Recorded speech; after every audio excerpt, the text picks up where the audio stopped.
For 1,000 years, kings and queens of Europe had absolute power.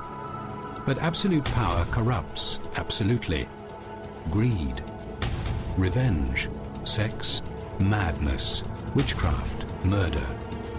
Every monarch had their royal secrets.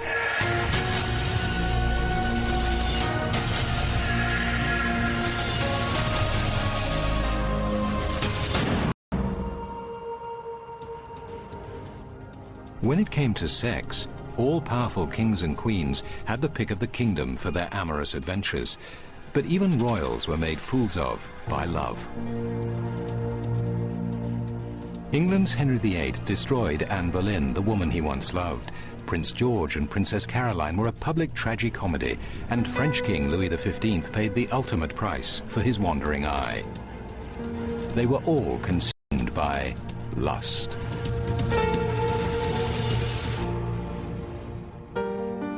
Henry VIII's passionate pursuit of Anne Boleyn is one of the great romantic tragedies. In the end, history was changed and Anne paid the ultimate price for her love.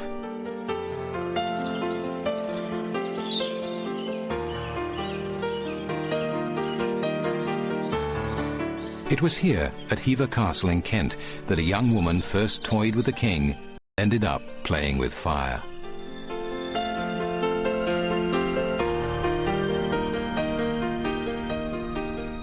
In the early 1500s, this perfectly preserved Tudor mansion was home to two little girls, Mary and Anne Boleyn, and their father Sir Thomas. Anne was the younger, a determined girl who would grow up to be an ambitious and clever young woman. Her less disciplined older sister Mary was uninhibited and out for a good time. Sir Thomas, whose grandfather went from humble beginnings to become a wealthy Lord Mayor of London, was a social climber who wanted to move his family even further up the social ladder. He was determined to see his children enter the royal court and rub shoulders with the most powerful people in the land.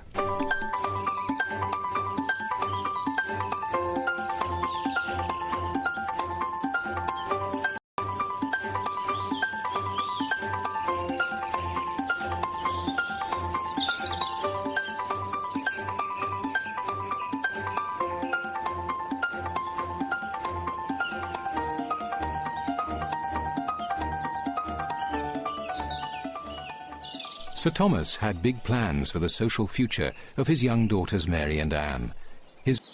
Anne was to fulfill his every dream and become Queen of England, but at a terrible price. Meanwhile, King Henry VIII was married to his first wife, Catherine of Aragon. Over the years, the Queen had 8 children, but only one, a girl, survived. Desperate for a male heir to succeed him on the throne, Henry began to take on mistresses, and one of the first was Mary Boleyn, Anne's older sister. The King of England often visited Mary at Hever Castle for his trysts.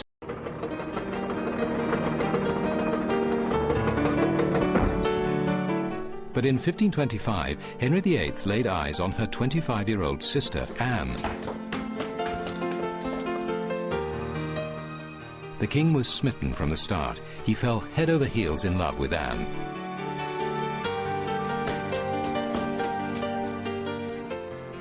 Though no great beauty, Anne was said to have eyes which could entrap and bewitch.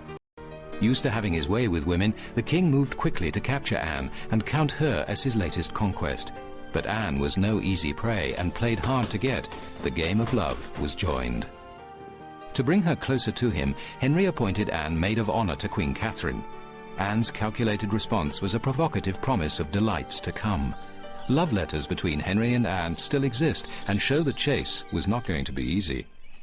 The warrant of maid of honor induces me to think that your Majesty has some regard for me, since it gives me the means of seeing you oftener and of assuring you by my lips, which I shall do at the first opportunity, that I am your Majesty's very obliged and obedient servant without any reserve.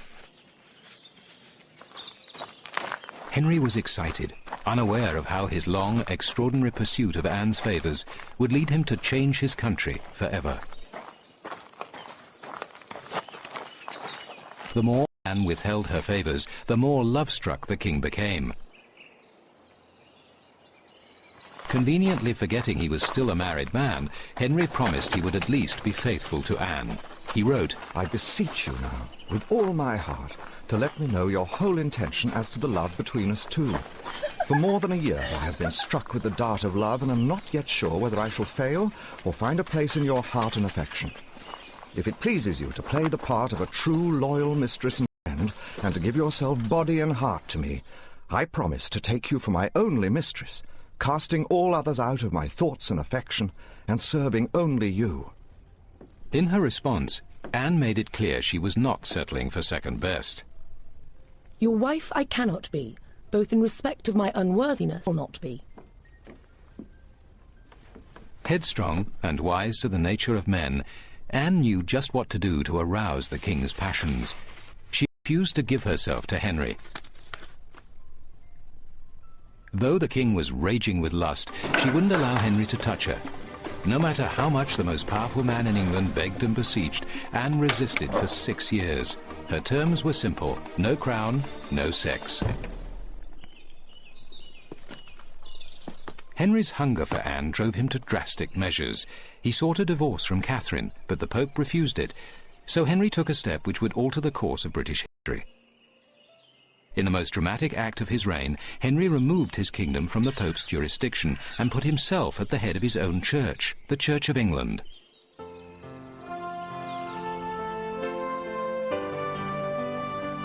And the king's first act was to grant himself a divorce from his queen. A free man at last, Henry gained access to Anne Boleyn's bed. To satisfy his lust, Henry had moved history. Henry married Anne in January 1533, when she was already carrying the king's child. The baby was born in September, but it was a girl named Elizabeth.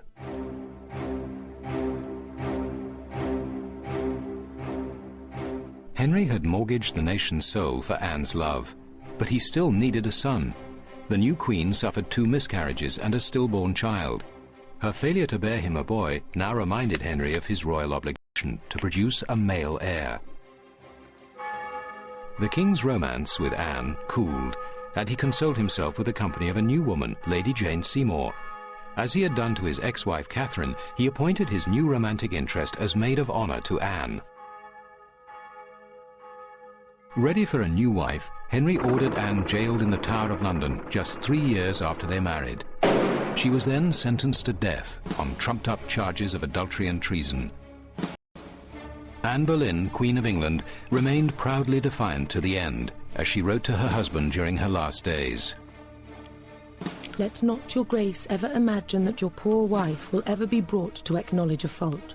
Never a prince had wife more loyal in all duty and in all affection than you ever found in Anne Boleyn. I see now that the ground of my preferment lay on no surer foundation than your grace's fancy, and the least alteration was sufficient to draw fancy to some other subject from my doleful prison in the Tower.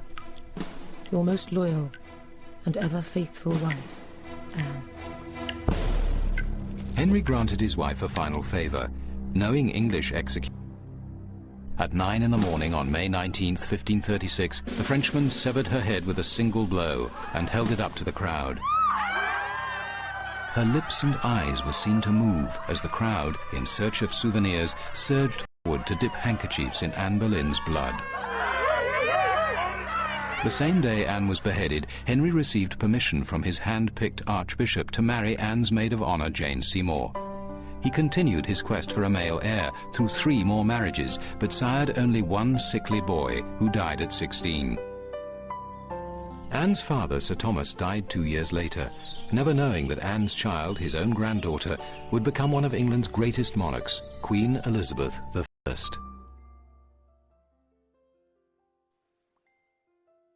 While Henry VIII used drastic means to get rid of Anne Boleyn, 300 years later, England's George IV had a harder time shedding an unwanted wife. His troubles began while he was still Prince of Wales. Young George was a charmless prince, a heavy drinker and a gambler, particularly fond of horse racing. He consistently lost huge sums, owing debt equivalent today to tens of millions of dollars. He constructed huge luxury housing for the rich, like these mansions in London's Regent's Park. It was here the prince threw wild parties for his friends, dancing and drinking until dawn.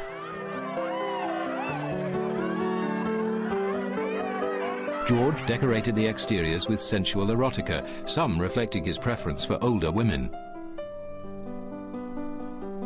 The English loathed George, his decadence and indifference to his subjects. His father, the mentally unstable King George III, tolerated his dissolute son until he finally went too far.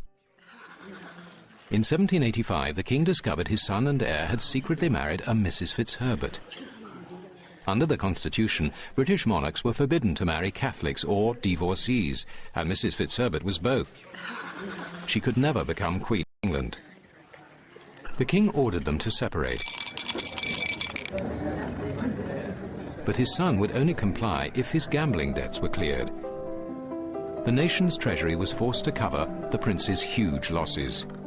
His secret marriage was then annulled, and an official marriage was arranged for the prince. His bride was Princess Caroline of Brunswick. Her portrait was sent to George and met with his approval, but court painters often depicted their subjects in flattering ways. George was in for a surprise. The day before the wedding, George nervously awaited his bride in eager anticipation. She was introduced as his future wife. Prince George was aghast. She was short, fat, smelly, and ruddy-faced. Though no paragon of beauty himself, the prince recoiled, muttering, "Ah, I am not well. For heaven's sake, bring me a glass of brandy." George remained drunk throughout his wedding day and had to be propped up at the ceremony. Disconsolate, he wept throughout the entire service. On his wedding night, the inebriated George passed out in the fireplace instead of consummating the marriage. In the morning, he dragged himself to Caroline's bed and performed his royal duty for the first and last time. The fertile princess became pregnant after this solo encounter, but within weeks the couple had separated for good. George remarked to a friend, "I'd rather see toads and vipers crawling over me dinner than sit at the same table with her." Cartoonists gleefully rushed to sketch the royal marital farce. George left his wife to return to Mrs. Fitzherbert and a string of matronly mistresses. Spurned by her husband, the vivacious and flamboyant Caroline enjoyed her freedom. She tried on makeup, ate large quantities of onions, and drank brandy. She invited friends to her house and many men into her bedroom. She considered sex a happy and healthy activity, describing herself as a little devil in petticoats.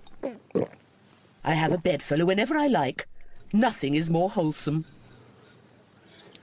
Scandalized London society was filled with rumours of Princess Caroline's affairs. It was even said she had another child by a prominent noble, Sir Sidney Smith. But the guileless Princess Caroline didn't realise that Prince George, eager to prove her adultery for a divorce, was spying on her. One of her servants reported to the prince, "Mary Wilson said to me how she went into Princess Caroline's bedroom in order to make up the fire. But she found her and Sir Sidney in such an indecent situation that she immediately left the room and was so shocked that she fainted away at the door."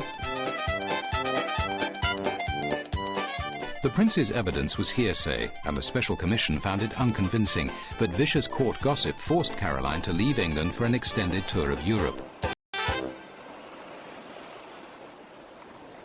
During her visit to Italy, the irrepressible Caroline rode through the streets of Milan in a pink feathered hat and a dress which showed off her ample posterior and stout legs. There, Caroline met her true love, a handsome but penniless Italian adventurer named Bartolomeo Pergami. They travelled together through Europe, making no attempt to disguise their intimacy. 6 years later, Caroline learned that King George III had died, and her husband had George offered her a king's ransom of more than $2 million a year to stay away, but Caroline refused to be bought off and went back to England. Desperate to get a divorce, George launched an official investigation into Caroline's love life. An English naval officer reported that Caroline switched cabins to be next to her lover. An Italian servant testified she made regular visits to her lover's bedroom and that he saw them kiss in public and bathe together in private. Caroline's cook claimed to have caught the couple on a sofa in the throes of love.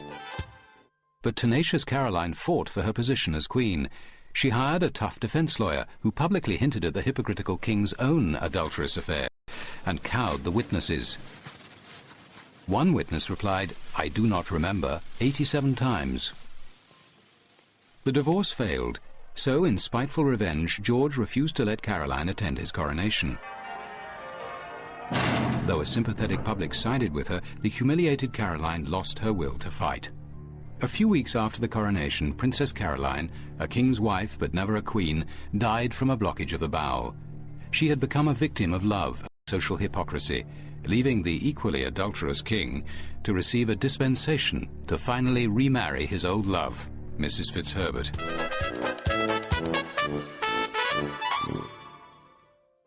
Unlike the public embarrassments of England's Prince George, scandal was no problem in the deliciously decadent French court of Louis XV. There, extramarital affairs were so common they were governed by codes of etiquette.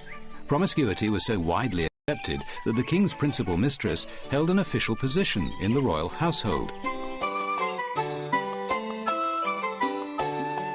Louis's grandfather, Sun King Louis XIV, left advice about a monarch's love life. The time we give to our lovers should never be to the detriment of our work, because our primary objective must be the preservation of our glory and authority. When you lose your heart, you must remain in full control of your senses. Keep the caresses of your lovers separate from the responsibilities of kingship.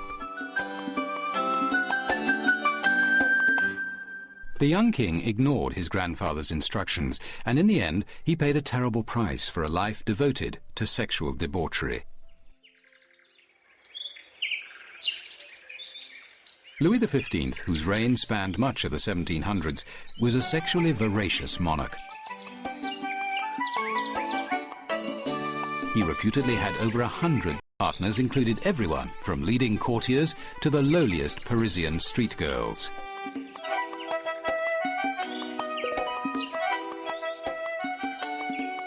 Even at state functions, Louis would spot an attractive underage girl in the crowd and order her parents to preserve her virginity for him until she matured.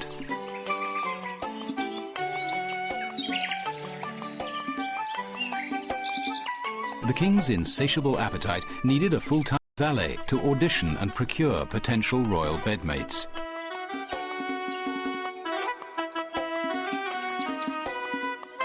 The job was performed by a Monsieur Lebel, whose title was valet de chambre, the official bedchamber attendant. Louis was only 15 when he married a Polish princess. Initially faithful to his bride, he fathered a brood of 10 children in 12 years. But his wife tired of Louis's sexual demands and found any excuse to deny him her bed.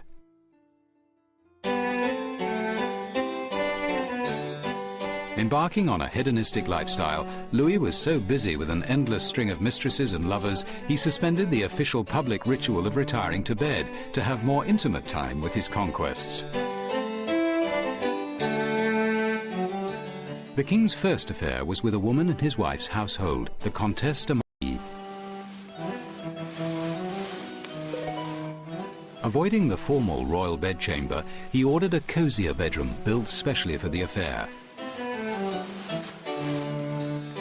But then the Comtesse made the mistake of introducing the king to her younger sister. She was cast aside in favor of the fresh conquest, the Duchesse de Ventimille. The glittering corridors and ornate rooms of Versailles were well suited for furtive love.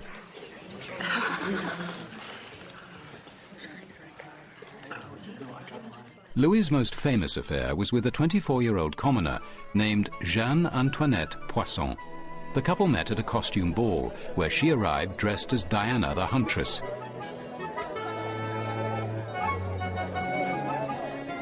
The king was not easily recognized. He and his friends came disguised as yew trees and resembled a veritable forest.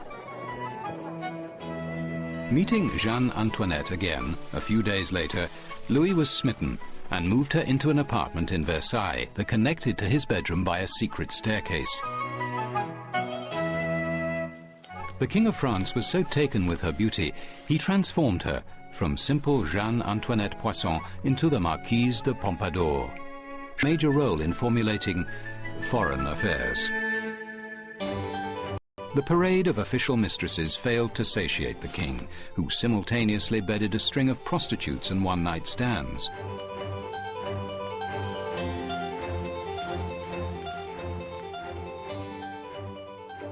Rumours had it that Louis, accompanied by a pack of hounds, pursued laughing, naked young women through the grounds of Versailles. The palace gardens echoed with giggles as the panting King of France chased his prey. A house in the palace grounds was fitted out as a brothel to accommodate the royal harem, which Louis would visit disguised as a Polish nobleman. Despite precautions to protect Louis from his worst excesses, even the King of France paid a horrendous price for so much license. Louis XV contracted smallpox, aggravated by what was called the French disease, syphilis. His skin erupted in oozing sores, and he suffered an agonizing death. His corpse was so rotten, the undertakers skipped embalming it and immediately destroyed it in quicklime. For Louis XV, the Cupid of love had aged into the Grim Reaper of death. Henry VIII and Anne Boleyn, Prince George and Princess Caroline, French King Louis XV with his countless lovers, all were star-crossed royals. All their power and wealth couldn't change the capricious ways of love. In the end, the royal privilege of unrestrained passion proved the downfall of many a monarch, when they became slaves to lust.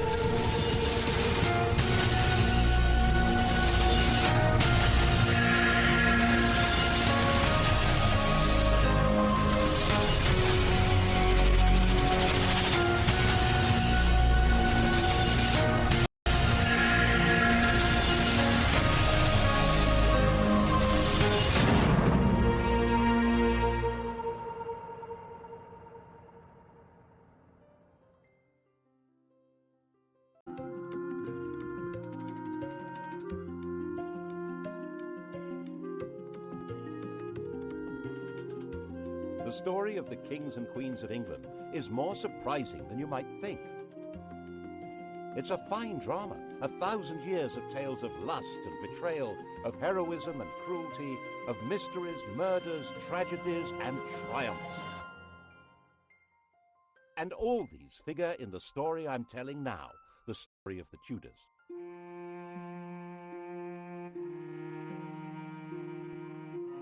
Above all, though, the story of this great dynasty of rulers is a tale of passionate love affairs and what happens when love and high politics collide.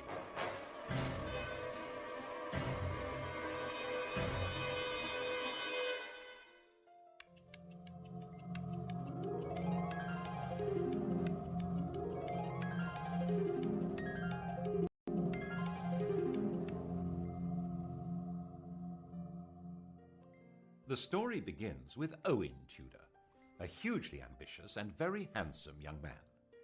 His father was an outlaw hiding out in the Welsh hills, but Owen managed to get employed as a servant in the household of the infant Henry VI. Now, this household was run by Henry's mother, Queen Catherine de Valois, a very sexy widow, who fell for Owen completely. There's no record that they ever got married, but they did have 5 children. When Catherine died in 1437, Henry VI was still only 13, and the barons who ran the kingdom in his name put Owen in prison. But when Henry came of age, he brought his stepfather, Owen Tudor, back to court and gave earldoms to his stepbrothers, Edmund and Jasper Tudor. Owen ensured Edmund's marriage to a girl from Henry's family. Edmund died very soon after the marriage, but his 13-year-old bride, Margaret Beaufort, was already pregnant. Their son was born at Pembroke Castle. He was named after the king, Henry Tudor. And Owen had a grandson with a blood connection to the House of Lancaster, the family of the king. They weren't actually the legitimate line. Henry of Lancaster, Henry Bolingbroke, had deposed his cousin Richard II in 1399 to become Henry IV. The thrones of his son and grandson, Henry V and VI, rested on that shaky foundation, which crumbled in the Wars of the Roses when the true heirs to the throne, the House of York, began to battle for their inheritance. Owen Tudor stood squarely with the Henrys, the Lancastrians. That, after all, was where he had invested all his hopes. Kiss in Hereford Marketplace. He was the last Tudor to lose his head. But as we all know, the Tudors would take up this approach to problem solving themselves, you might say, with a vengeance.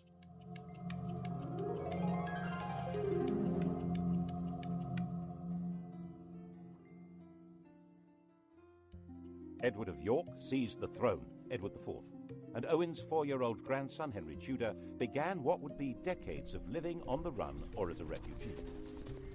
But 3 years later, King Edward did something that would eventually give Henry Tudor everything Owen had wished for. He fell in love, and that began a chain of events which altered all England's history.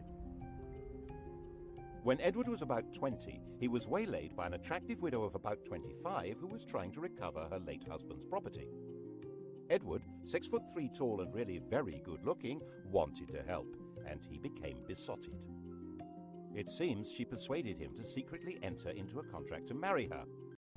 Her name was Eleanor Butler. About a year later, in 1464, another attractive widow, 26 years old, pulled the same stunt, and Edward did it again. Unbelievable! This time the lady was called Elizabeth Woodville, and this time it wasn't just a contract to marry, it was a full marriage to a commoner. When Elizabeth Woodville was crowned in Westminster Abbey, the whole of Europe was scandalized. Marriage was all about alliances of power and property. Marrying a penniless woman for love was simply disgusting. The negotiators trying to arrange a proper royal marriage were humiliated. And when Edward heaped honours, wealth and titles on Elizabeth's relatives, the Rivers family, the nobility of England were outraged. They were, quite frankly, getting completely above themselves. If anyone had known about Edward's promise to marry Eleanor Butler, things would have been even worse. But she was quietly shut up in a convent and died in 1468. As it was, Edward lost so much support that in 1470 he was actually driven out of England, and Henry VI came back to the throne. A few months later, Edward came back into London and regained the crown, thanks to the strong support of London merchants to whom he owed money, and even more, it was said, of their wives and daughters, who really seemed to have found him romantically interesting. Which, face it, Henry VI certainly wasn't, unless you fancied an elderly saintly scholar who'd lost his mind. In the battles that followed, Henry's son, another Edward, was killed, and King Henry himself, captured, disappeared into a prison and was never seen again. The whole male line of the House of Lancaster, the descendants of the sun's fragile thread, Margaret Beaufort and her 15-year-old son Henry Tudor. Not that they had any claim to the crown. Of course, the Lancaster dynasty had begun by simply usurping the throne, but on top of that, Margaret's grandfather was illegitimate. A law had been passed to make him legitimate, but it also barred him and his descendants from the succession. And that would probably have been that, if it hadn't have been for Edward's little secret, which didn't emerge until Edward himself was dead. He was only 41 when he fell ill and died. His son, the Prince of Wales, also called Edward, was just 12 years old. Everyone refers to this young man as Edward V, but he was never crowned.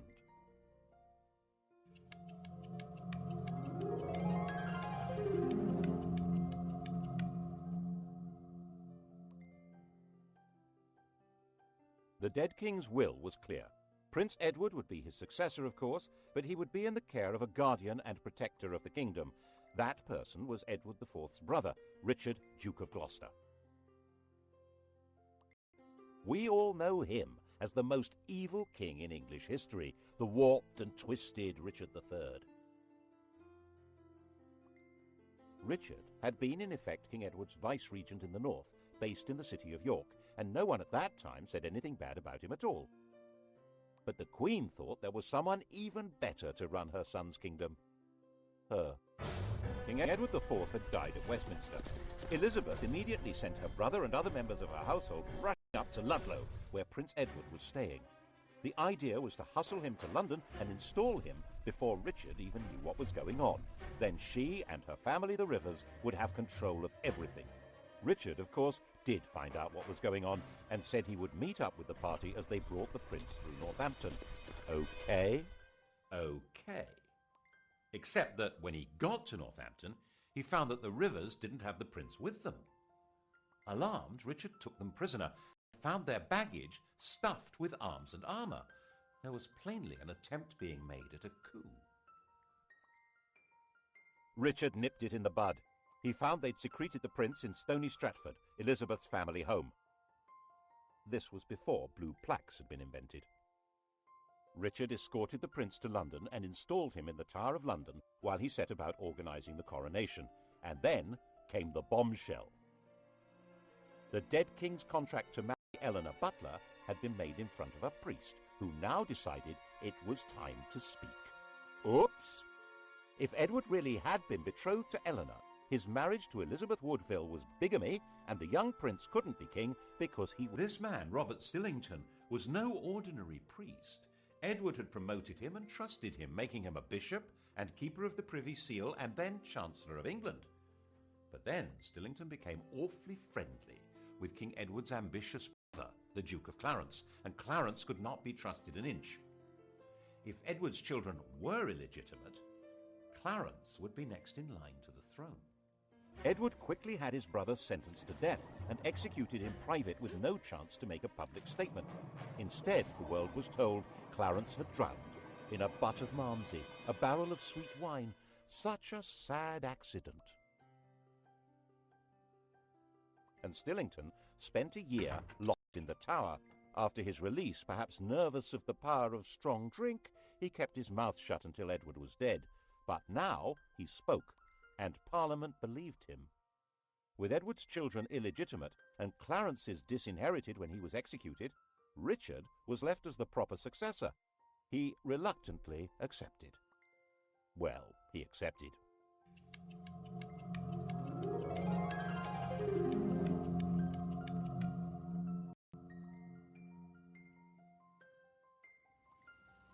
And the Tower of London changed from the Prince of Wales's palace into his prison. He shared it with his brother. Neither was ever seen again. Did Richard have them killed? No one knows, but later the evidence was going to be shaped as far as possible to make him guilty. He's been said to have personally killed Henry VI and Henry's son, whose widow he married, and done the dirty deed with Clarence and the Malmsey, quite apart from the murder of the princes in the Tower. The picture of Richard that's come down to us, the hunchbacked, sinister and ruthless tyrant, is a caricature painted after he'd been deposed and immortalised by the Tudors' greatest propagandist, William Shakespeare.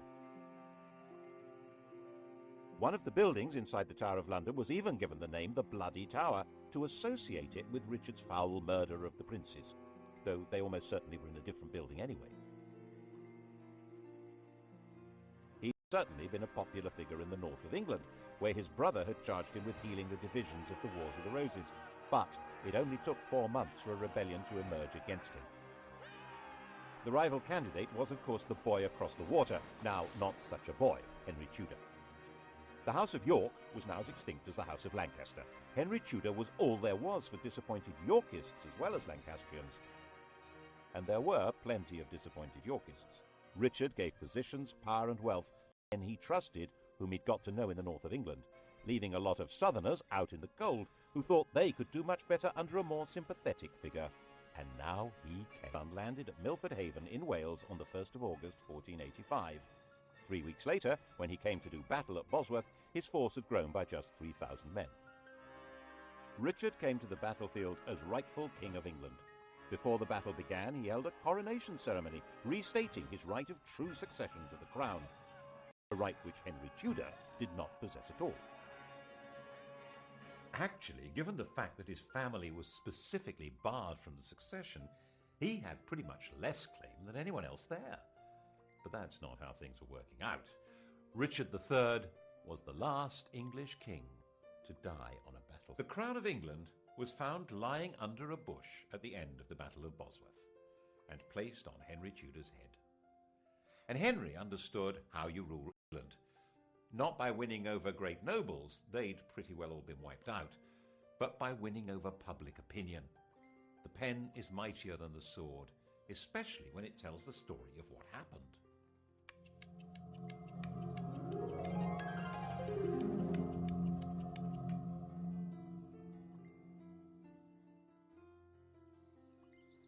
Firstly, he must not be accused of killing a king, so Richard III was not king on the day of the Battle of Bosworth.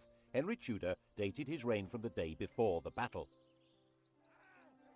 It was Richard who'd been fighting against a king, not Henry. Henry was king. It was Richard who was the traitor. Got that?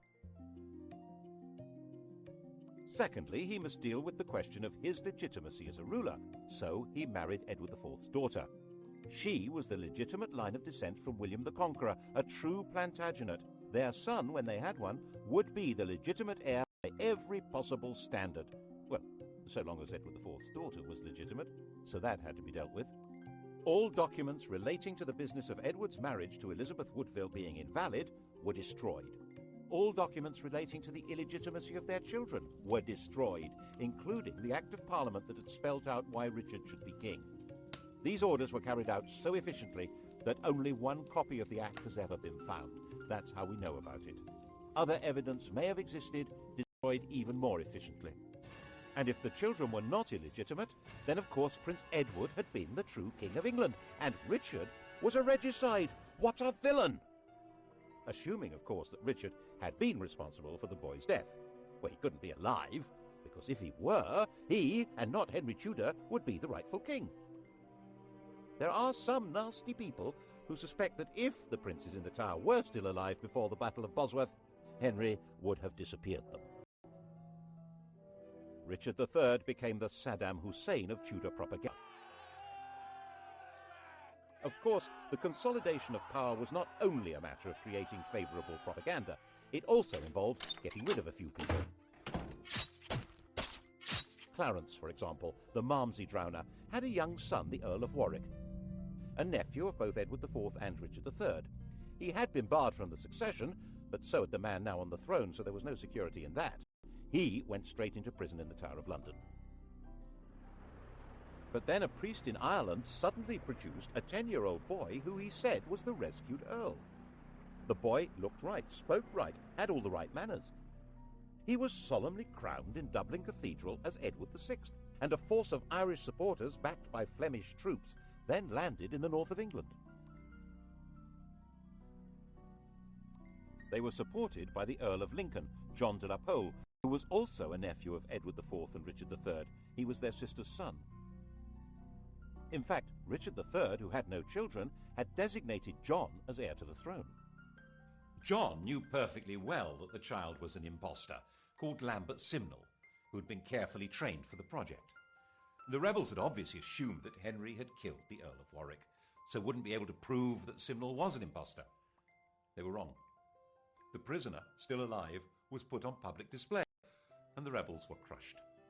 But never missing a trick, Henry forgave the child and gave him a job in the royal kitchen. He grew up to be a royal falconer. Another impostor appeared in 1492, this time claiming to be the younger of the princes in the Tower, Richard, Duke of York. His real name was Perkin Warbeck, and he stayed on the continent collecting support from anyone who fell out with Henry. Henry had persuaded Parliament to set up a special court to try members of the nobility who were a threat to the crown. A number of Warbeck's supporters suddenly found themselves arrested, tried for treason, and facing execution. This court was to become the notorious Court of the Star Chamber. Perkin was a constant irritant, first trying to invade from Ireland, then teaming up with the King of Scotland, and finally in 1497 he raised a rebellion in Cornwall, which Henry crushed, and promising leniency persuaded Perkin to surrender. Perkin was imprisoned Tower, which of course already housed Clarence's son, the Earl of Warwick. And of course it wasn't long before evidence appeared that the pair of them were plotting a joint escape, and that was the end of both of them. There was one other person with a claim to the throne, Henry Tudor's mother, Margaret. In fact, whatever claim he had, she must have a better one, but no woman had ever ruled England in her own right. And Henry needed a son to inherit the throne.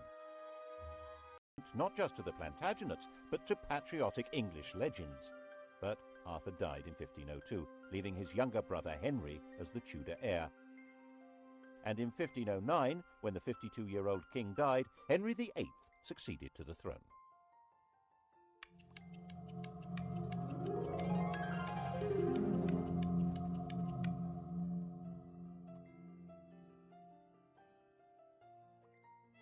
He was the perfect king, a king out of the storybooks. He was 17 years old, extremely well-educated, extremely good-looking, with polished manners and the style and physique of an athlete. He also had an unchallengeable claim to the crown, and to secure the succession, Henry VIII married the woman to whom he'd been betrothed for 7 years, Catherine of Aragon, his dead brother's widow. The Spanish worried that this was against church rules, and so the Pope granted a dispensation. In fact, this was all rubbish. While the Bible specifically forbids a man from sleeping with his brother's wife, it actually insists that he must marry his brother's widow. Anyhow, 2 years later, Catherine gave birth to a son, but the infant soon died. So did the next. In fact, the marriage only produced one child that lived, a girl called Mary. Henry was effectively all-powerful. There were no great barons anymore in England, and his father had left a well-stocked treasury. Parliament consisted to a large extent of men who depended one way or another on royal favour, and the countryside was controlled by justices of the peace who served the government. You can see the change in the very nature of power from the home of Henry's Chancellor. 50 years earlier, Edward IV's Chancellor had been a Neville, the son of the Earl of Salisbury. In those days, an Englishman's home had been his castle. Middleton Castle, actually. It was his father's home, and that great lord had also been Chancellor. Independently powerful men, based in a mighty fortified palace. But under the Tudors, the great power of the Nevilles had been broken. Middleton Castle was in the hands of the king. When Henry VIII's Chancellor Wolsey built himself a home, it certainly wasn't a castle. It was this magnificent palace, Hampton Court. Glass windows instead of arrow slits and chimneys instead of crenellations. No one needed a fortified house under the protection of a great king, and it was all at Henry's pleasure. If Wolsey didn't deliver what the king wanted, he was entirely dispensable, and that, of course, is what happened.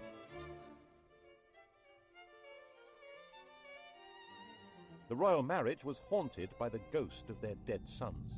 By the end of the 1520s, Catherine was in her late 40s, had stopped getting pregnant, and there was still no male heir, just a daughter, and England had never been ruled by a woman.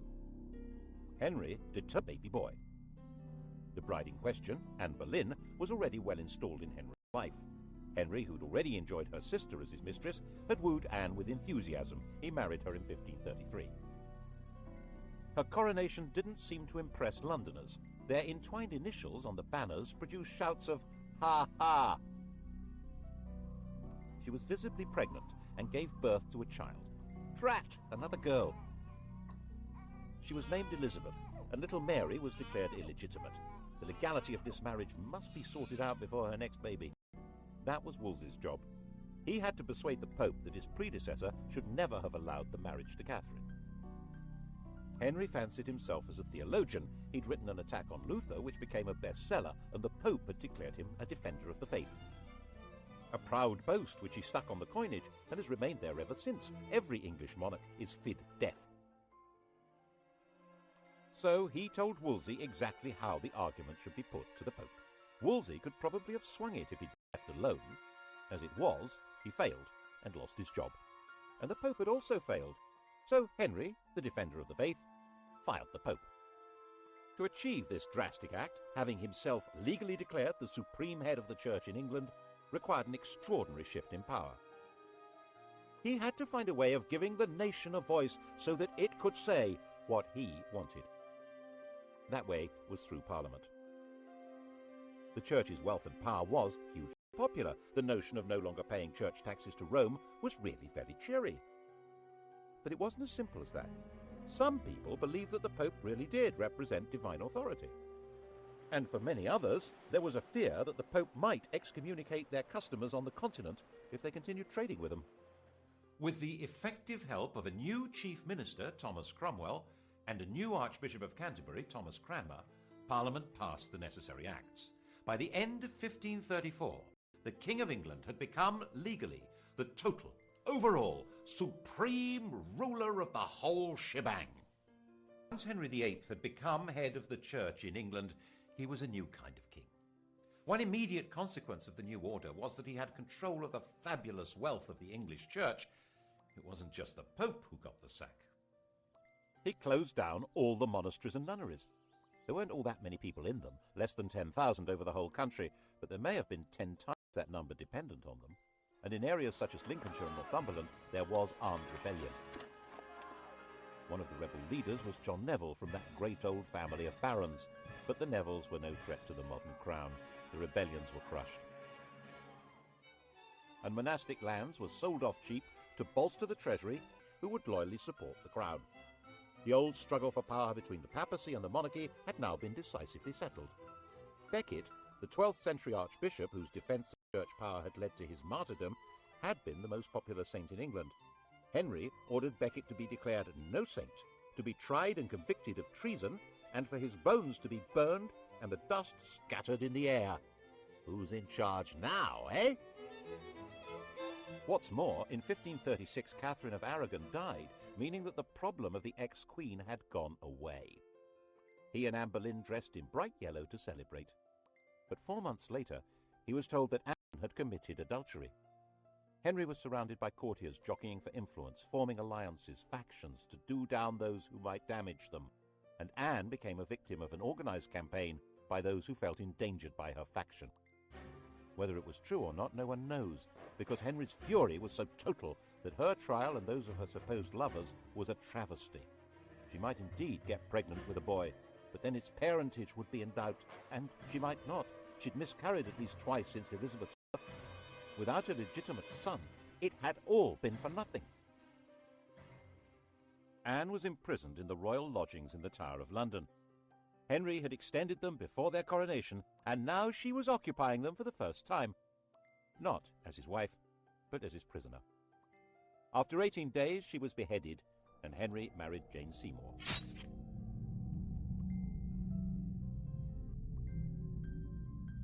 England after the death of Anne Boleyn was a kingdom like no other. Henry ruled in England as head of the church as well as king, like some pagan priest-king. He was the judge of heresy as well as crime. He held the keys to heaven as well as to earthly promotion. That chap in the Vatican was now just referred to as the Bishop of Rome. To even think the wrong thoughts in this kingdom could be treason. That was how the new Chancellor, Thomas More, found himself imprisoned in the bell tower of the Tower of London.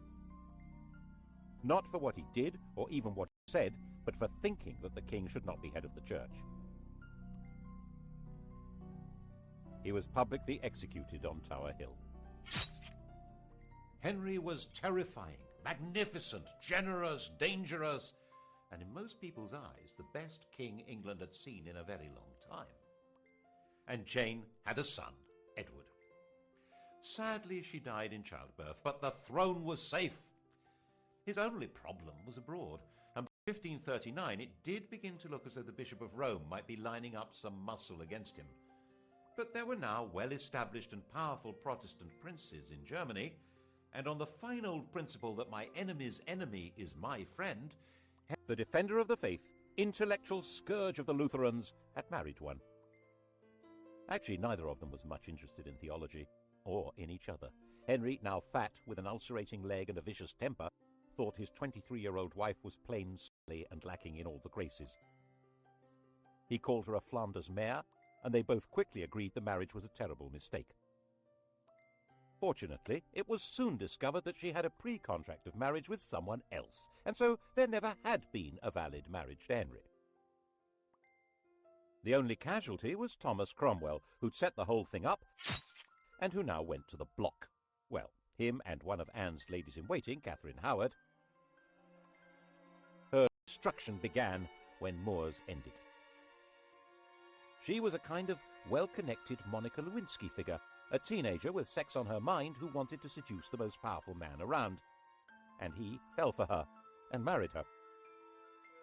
And when she carried on being sexy and had sex with other men, he flew into another tempestuous rage and had her beheaded. Her lovers' heads were mounted on London Bridge. Henry then decided to marry John Neville's widow, Catherine Parr. She was extremely nervous, but had no choice. She worked hard at trying to keep Henry's temper in check, moderating his ferocity towards people he thought were traitors or heretics, and persuading him to acknowledge Mary and Elizabeth as his legitimate children. His death 4 years later in 1547 was obviously a huge relief.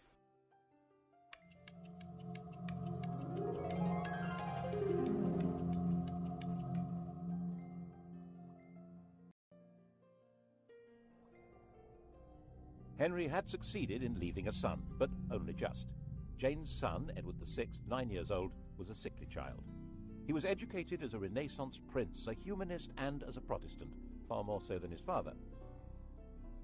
He was only a child, and government was in the hands of a council, but in a world of royal tyranny, this... So John had been talking things over with His Royal Little Highness, and they cooked up this bizarre proposal to hand the throne to John Dudley's daughter-in-law, the 15-year-old Jane Grey. She was Edward's first cousin once removed, not exactly next in line for the throne, but Protestant. The hereditary principle was a bit medieval, don't you think? Give that girl a crown. Jane knew absolutely nothing about what was being planned for her, and when she found out that she was to be queen, she fainted in shock. England had been swindled, and knew it.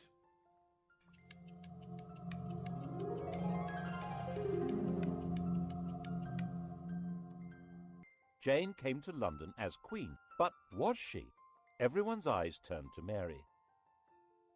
Throughout all that had happened since Henry had disowned her, Mary had very publicly maintained her Catholic faith and the public celebration of the Mass. She'd become a symbol of resistance to tyranny, and whenever she appeared in public, she was mobbed and cheered. And now Mary announced that she was the proper heir to the throne, and she was going from her home in Framlington in Surrey to be crowned in London. The journey was a procession through villages and towns filled with cheering crowds. She entered London to the greatest street party the city had ever seen. The dancing, drinking and bell-ringing went on all night. After just 9 days as the first woman to rule England, Jane was placed under arrest by her own father, who was supposed to be her chief defender. She was imprisoned, and Mary felt obliged in the end to have Jane executed. It didn't help that her father joined a rebellion against Mary. But by then, 6 months after her triumph, many people were ready to rebel against Mary. The defiant woman who'd stood against tyranny was now on the tyrant's throne. The English didn't actually like the papacy, but Mary did. The English didn't like Spain, but Mary did. She married its king, Philip II. And the English didn't like being forced to subscribe to religious beliefs on pain of death. Mary had 277 people burned alive because of their religious opinions. Bloody Mary. Unable to have children, a bitter invalid, England's second queen died in 1558, 42 years old, the most detested ruler in all England's history. There were celebrations almost as fervent as had greeted her arrival 5 years before.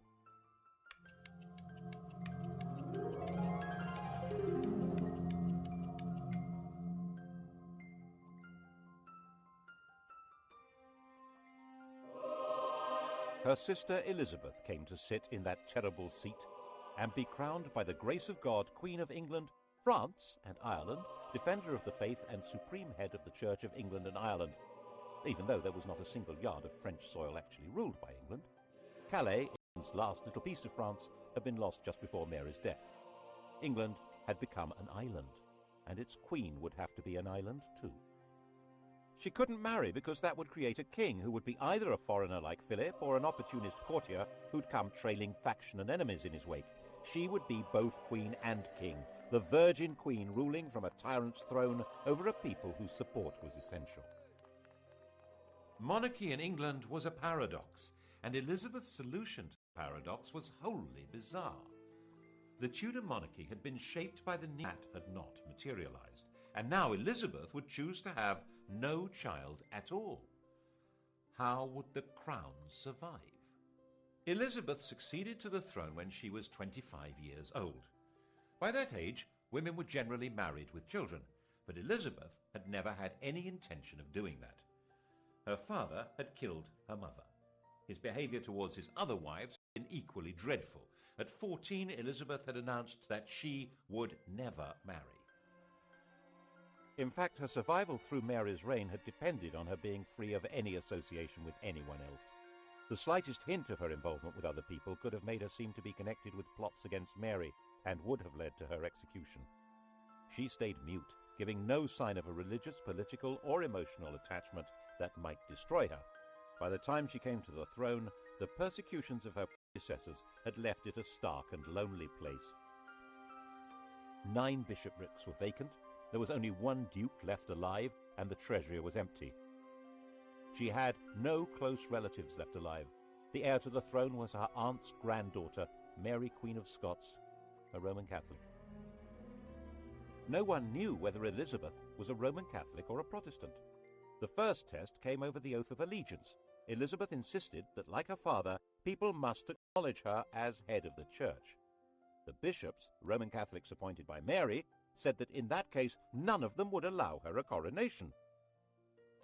Well, all except for the Bishop of Carlisle. He did the honours, and the popular acclamation for the new queen was terrific, and she shouted back, "God a mercy, good people." Elizabeth interpreted her religious role in a new way. She declared that she didn't mind whether her subjects were Catholic or Protestant, so long as they were loyal. She'd survived by being very careful about what she said and did, and that was how she coped with sovereignty. She dared not marry or be touched by scandal, but her every move was watched like any modern royal, maybe more so. To the extent that her laundresses were bribed by ambassadors who wanted to know whether her periods had stopped in case she was pregnant. She made herself look splendid, held magnificent pageants, and eventually seemed to be holding the kingdom together without the rebellions, persecutions, and massacres that had become regular features of English life. She managed this in partnership with an immensely loyal and capable minister, William Cecil, and constantly teasing the world with a showy flirtation with the Earl of Leicester, Robert Dudley. But the love affair she really encouraged was to have the nation adore her. In poetry, paintings, and theatre, she was Gloriana, the magical beauty to whom loyalty and love were equally due, and who had no a Catholic plot to replace her with one of the grandchildren of Henry VIII's sister Margaret, either Mary Stuart, Queen of Scots, or Henry Stuart, the Earl of Darnley. Both of them had a valid claim, as not only was Elizabeth excommunicated, she was arguably illegitimate. They were carefully encouraged to maneuver themselves into helplessness. Mary was the more dangerous. She'd been Queen of France until her husband's death, and a ruler of Scotland who had French backing would be a danger to England even without the religious issue. But Mary's education had been unlike Elizabeth's. She'd not lived in fear of her life, but in the indulgent French court. This was not a good preparation for life in Britain, a land of conspiracies and killings. Darnley was a weak man in a weak position, a good-looking, unstable lout. What happened next looks like a cunning plan. Elizabeth pretty much obliged the 19-year-old Darnley to visit the 22-year-old widow Mary, having ordered him not to marry her. The result was totally predictable. And Darnley was a total liability to Mary. Dim-witted and resentful of his lack of power, he was also furiously jealous. And when he thought her advisor Rizzio was having an affair with Mary, he joined a plot that had Rizzio murdered in front of her. She now viewed Darnley, the patsy in all this, with hatred and contempt, and was herself complicit in the plot that murdered him with an explosion. She ended up fleeing her own kingdom and throwing herself on Elizabeth's mercy, ultimately a bad place to be. Elizabeth was half the time sure that Mary should be executed to deprive Catholic plotters of a candidate for the throne, and half the time sure that she should do no such thing. Ruling queens were rarer than hen's teeth. For one to kill another really wasn't good. She signed the death warrant, but in a state of real distress. Mary and Darnley had a son, James, and he was now the virtually incontrovertible heir to Elizabeth's throne. She wrote to him confirming that and apologising for what she'd done to his mother. The very idea that it was legitimate to kill a crowned sovereign was extremely dangerous. Elizabeth was deeply concerned with the rights and powers, the prerogatives of the sovereign. She was very wary of Parliament, which in her view treated every request for taxes as a blackmail opportunity to give itself powers of government.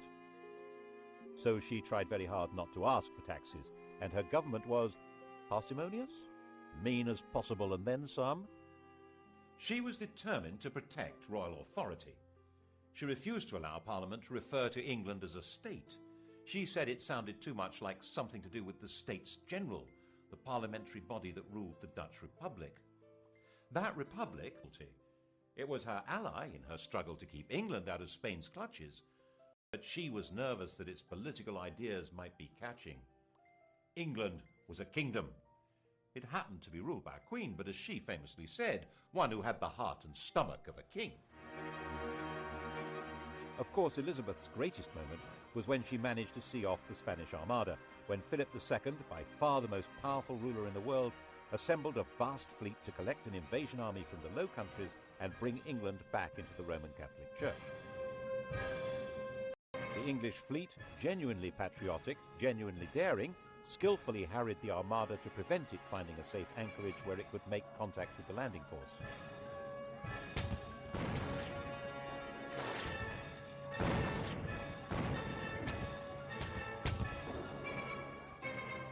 When the Spanish decided to sail home, they were hit by strong winds and heavy seas that were too much for many of these Mediterranean cargo vessels.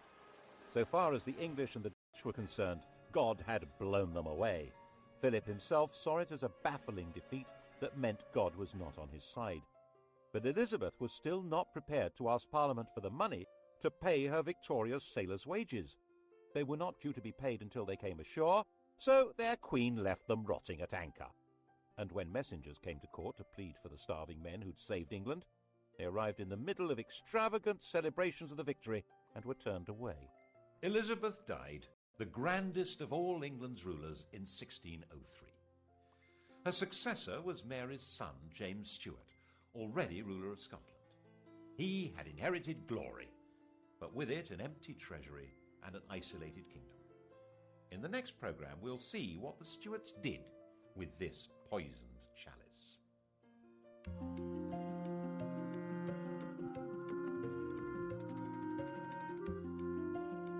On to the Stuart tonight at 10, and to test your knowledge of Henry VIII and his 6 wives, Sky Digital viewers press red. Coming up on UK TV history, decisive weapons at Agincourt and in the Falklands, the longbow and the Harrier jet.